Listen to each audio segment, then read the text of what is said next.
Bonjour et bienvenue dans la troisième et dernière vidéo du thermomètre DIY. Dans cet épisode, nous allons fabriquer le thermomètre.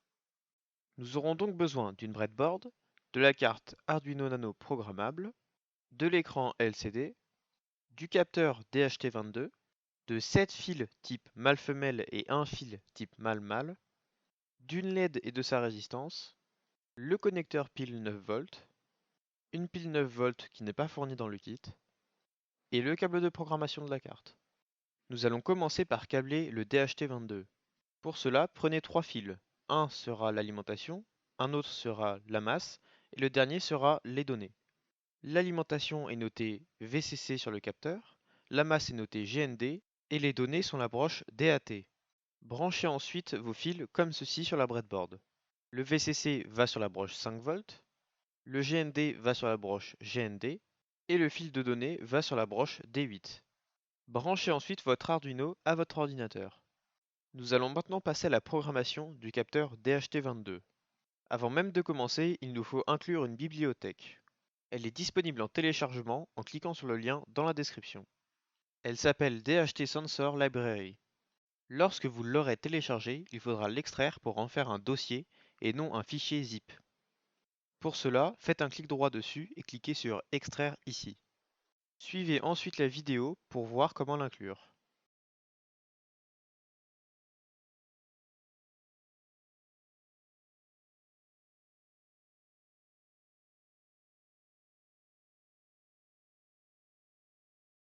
Nous allons donc pouvoir maintenant passer à la programmation.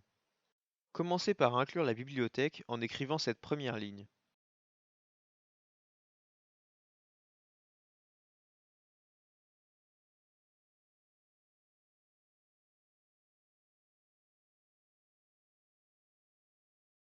Nous allons ensuite définir la broche sur laquelle est connecté le capteur DHT22.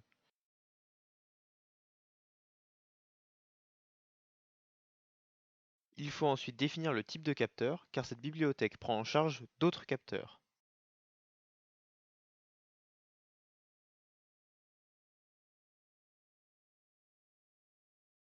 Pour ensuite terminer avec les définitions du capteur, nous allons affecter le mot DHT à notre capteur.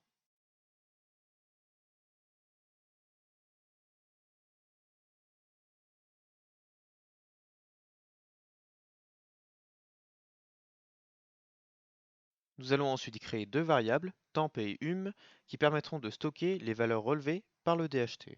Les variables de type float permettent de contenir des nombres à virgule.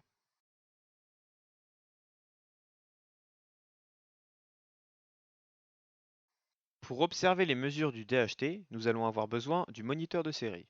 Nous allons donc l'initialiser, puis initialiser ensuite le DHT avec la commande dht.begin.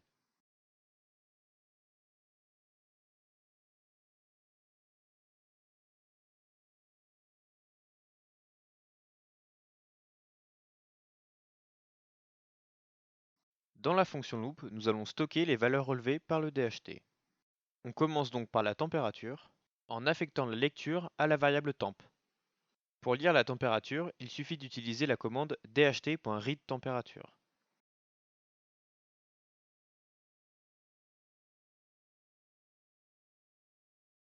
Pour l'humidité, c'est exactement pareil, sauf que ce coup-ci, on utilise la commande dht.readHumidity. Nous avons donc stocké la température et l'humidité relevées par le capteur dans nos variables. Il va donc falloir maintenant les afficher sur le moniteur de série. Comme pour le bouton, on écrit d'abord un texte, puis la variable en dessous. N'oubliez pas d'écrire la commande serial.println lors de l'écriture de vos variables.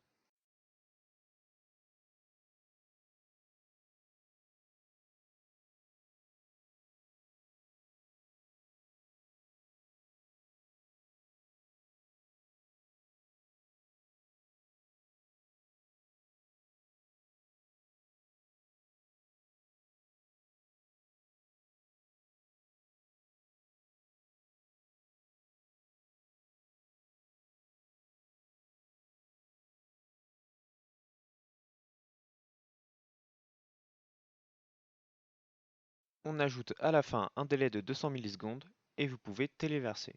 Si vous souhaitez plus d'informations sur le capteur DHT22, vous pouvez chercher sur internet DHT22 datasheet. Une fois le programme téléversé, ouvrez le moniteur de série et vous pourrez observer vos valeurs.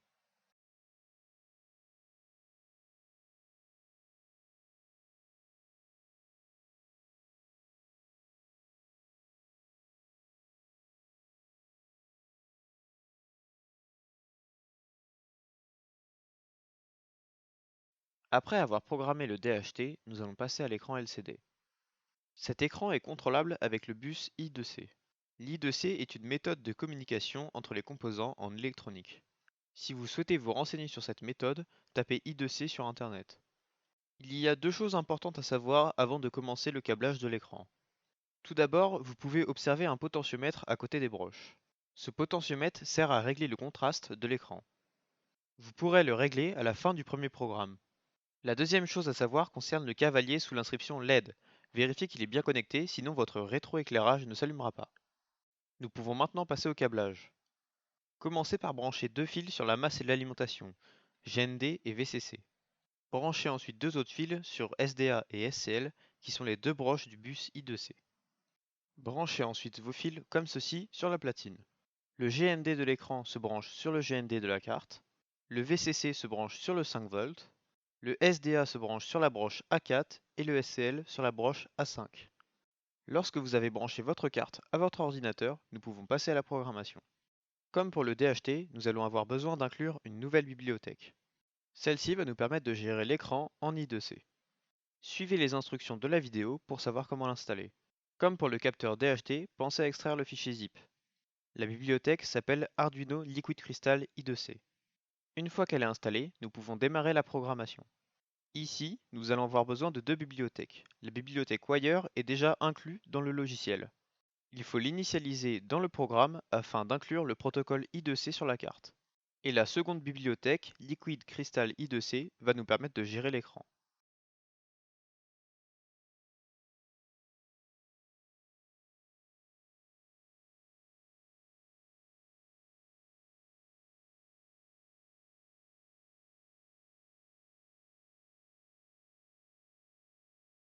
Nous allons maintenant définir notre écran sous le nom LCD. Cette commande prend trois paramètres. Le premier est l'adresse I2C, le deuxième le nombre de colonnes de l'écran et le troisième le nombre de lignes de l'écran.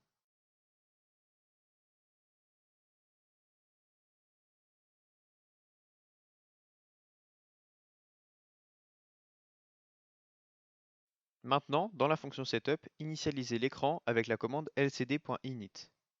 Puis allumez le rétroéclairage avec la commande lcd.backlight. Nous pouvons maintenant écrire sur l'écran.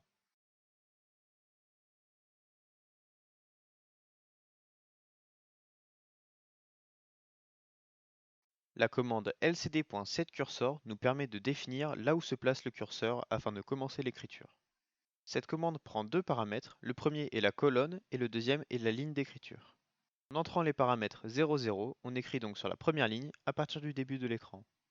Comme pour le moniteur de série, on peut écrire soit des mots, soit des variables. Pour écrire sur l'écran, il faut utiliser la commande lcd.print. Commencez par écrire un premier mot sur la première ligne de l'écran. Attention, si votre mot dépasse 16 caractères, il va donc dépasser de l'écran et ne sera pas lisible en entier. Nous allons maintenant positionner notre curseur sur la deuxième ligne à partir de la deuxième colonne. Pour écrire sur la deuxième ligne, il faut entrer le paramètre 1. Vous pouvez ensuite écrire un mot sur la deuxième ligne avec la commande lcd.print. Vous pouvez ensuite téléverser et observer le résultat sur votre écran.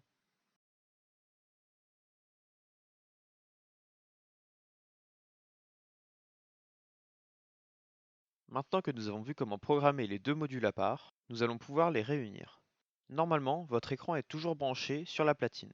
Il ne vous reste plus qu'à reprendre le câblage du DHT et à l'additionner à celui de l'écran. Vous devriez obtenir un résultat identique à la vidéo.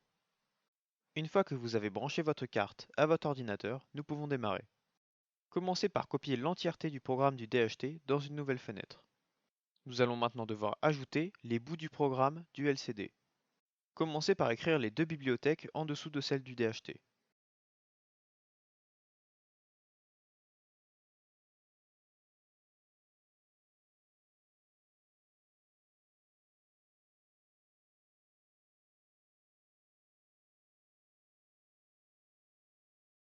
Initialisez ensuite votre écran avec son adresse, son nombre de colonnes et son nombre de lignes.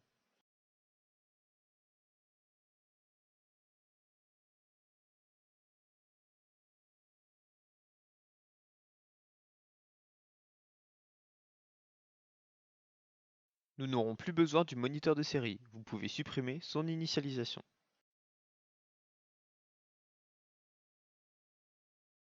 Nous allons afficher une petite phrase pendant 2 secondes à l'allumage du thermomètre. Pour cela, positionnez votre curseur à la première colonne de la première ligne. Puis écrivez thermomètre DIY.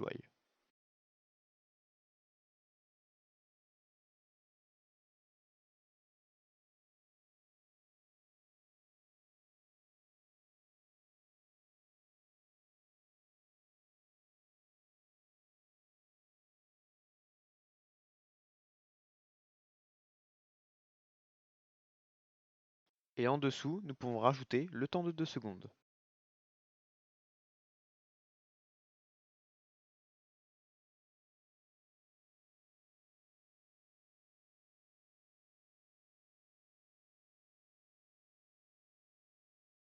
En dessous du temps de 2 secondes, écrivez la commande lcd.clear qui nous permet de nettoyer l'écran.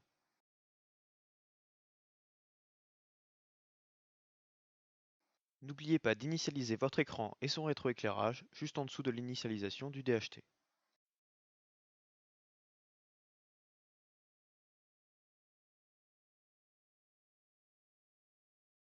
Nous pouvons maintenant passer à la fonction loop. Commencez par supprimer toutes les commandes serial.print. Maintenant que nous récupérons les valeurs du DHT, il faut les écrire sur l'écran. Placez votre curseur sur la première colonne de la première ligne.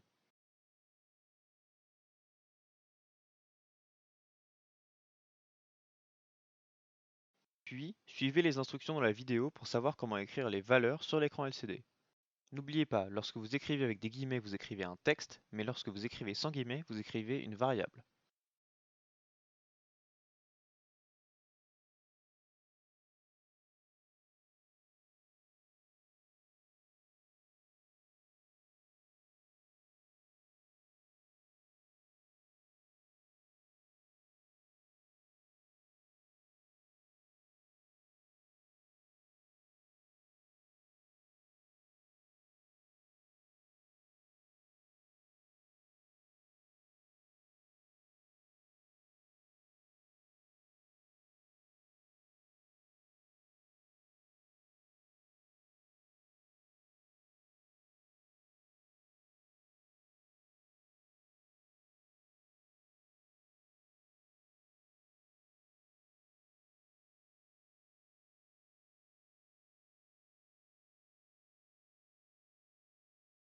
Une fois que vous avez écrit vos valeurs sur l'écran, vous pouvez téléverser et observer le résultat.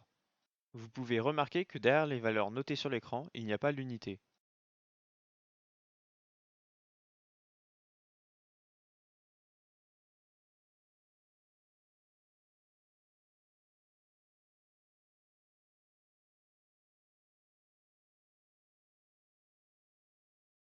Suivez les instructions de la vidéo pour les rajouter.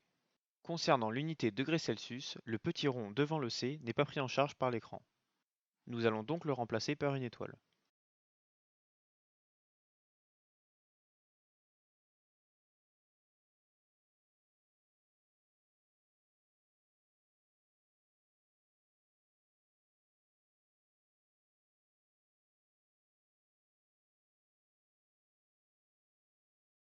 Maintenant, si vous téléversez, vous aurez les valeurs et leurs unités.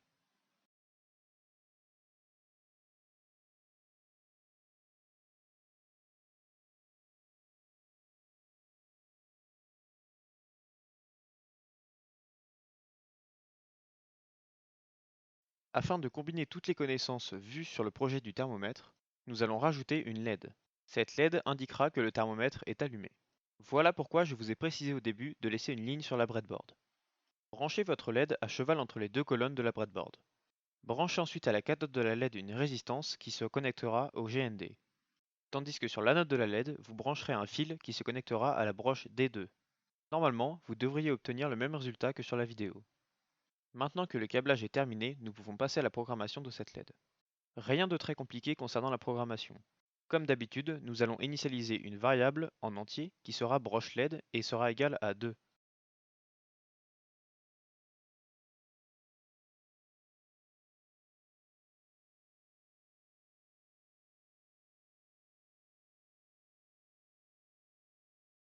Initialisez ensuite la broche de la LED en sortie dans la fonction setup. Veillez à avoir effectué l'initialisation avant le délai de 2 secondes.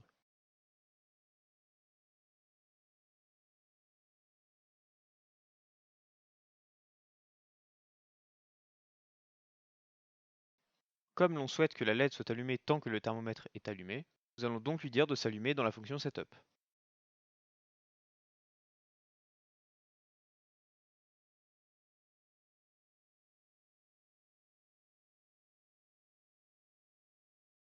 Voilà, vous avez terminé votre programme du thermomètre. Si vous téléversez, vous observerez votre LED s'allumer et les valeurs relevées par le DHT sur l'écran. Nous allons maintenant passer au montage du support du thermomètre. Vous allez donc avoir besoin des 2 pièces plastiques fournies dans le kit. Avant de commencer l'assemblage, débranchez votre DHT et l'écran. Prenez ensuite la base du thermomètre qui est de forme rectangulaire. Le capteur DHT22 doit normalement se rentrer dans la fente qui lui est dédiée.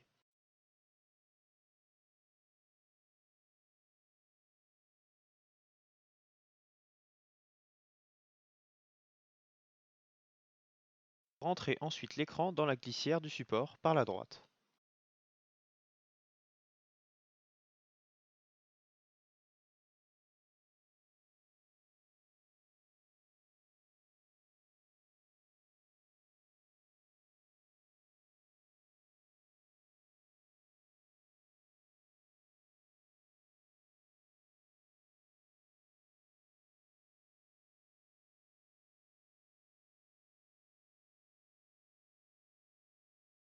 Un plug pour les piles 9 volts est fourni dans le kit. Faites attention, il faut bien brancher le plug sur la breadboard avant même de brancher la pile dessus. Pour le brancher, suivez les instructions dans la vidéo. Le fil rouge se branche sur la broche VIN et le fil noir sur une des broches nommée GND. Votre breadboard est fourni avec un scotch double face sur le dessous. Décollez alors la partie non collante du scotch double face. Cela va vous permettre de coller la platine dans le coin du support comme sur la vidéo. Vous pouvez ensuite rentrer le support de l'écran dans la base et rebrancher votre écran et le DHT. Faites attention, ne vous trompez pas de sens, n'inversez pas l'alimentation et la masse. Voilà, votre thermomètre est terminé. Si vous branchez une pile, il devrait s'allumer et afficher les valeurs sur l'écran. Effectivement, vous n'avez pas besoin de le laisser brancher sur l'ordinateur, votre carte a enregistré votre programme dans son espace de stockage. Elle va donc exécuter votre programme lorsque vous allez l'alimenter. Voilà, vous avez entièrement terminé le thermomètre. Si ce kit de fabrication vous a plu, n'hésitez pas à en parler autour de vous. Merci de votre achat et à bientôt pour de nouvelles réalisations.